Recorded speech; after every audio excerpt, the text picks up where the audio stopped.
Hi, I'm Jake. I'm here with Rob at Just Vehicle Solutions, and today we're going to be having a look around the Kia e-Niro 2.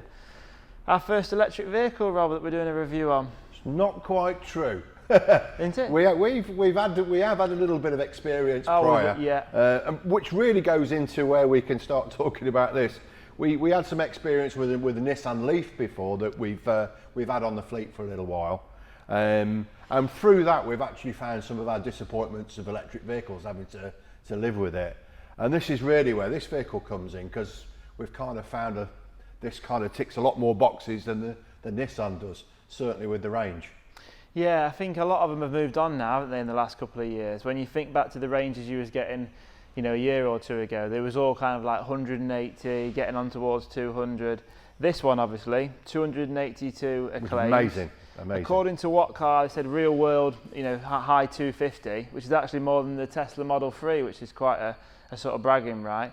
And I think, if I'm not mistaken, it also won one of the What Car of the Years last year as well on the previous e-Niro 2. So this one's a long range as well. That's worth stating. Kia as a brand these days, Jake, we've got quite a few on our fleet, and they've been fantastic, haven't they? Yeah. I think it's a brand that's really moved forward. And I mean, just looking around this car, the build quality is absolutely fantastic. Yeah. And the equipment levels that you get, and certainly when you're driving it, it kind of feels much bigger than it actually is as well. It's a real comfortable car. Yeah, touching on size, I mean, it really reminded me of a Sportage from 2 or 3 years ago.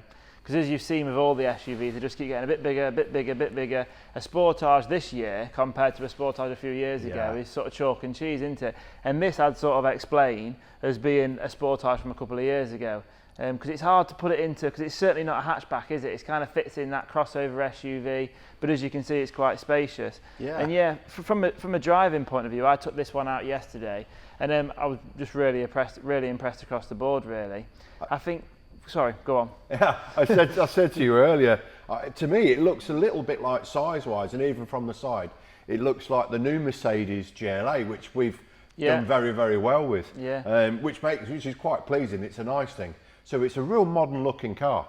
Yeah, I think the most surprising thing for me driving it yesterday was when you was driving it, you wouldn't have known it was an electric vehicle, which sounds an odd thing to say, but when you jump in like the Nissan Leafs and stuff, they've often got the thing where you've got to keep your foot on the accelerator, you've got that kind of instant, you know what I mean, and you know, oh, this is an electric vehicle. Whereas I genuinely think if you put someone in that and you sort of was in the passenger seat and you didn't tell them, they'd probably go around the block and say, oh, what's this hybrid then? It doesn't, you know, it just drives like a normal car. And again, it's a good thing. Well, hopefully we might be able to show you a little bit more on this at another date, because we're going to do a drive in this car and film it as well. And we've now got these on the website, which I think are at 619 on a 2+12 with 15,000, which I think if you look out there is a very competitive price for a full electric car. Yeah, and before we shoot as well, fast. 200 brake horsepower, 0 to 60 in just over 6 seconds, which for something like this, I think is, you know, it's kind of hot hatch. That is up there with your hot hatches, isn't it? So as I say, hopefully we'll be able to show you a little bit more about this car when we get in and drive it. Thank you for watching. We'll see you next time. Thank you.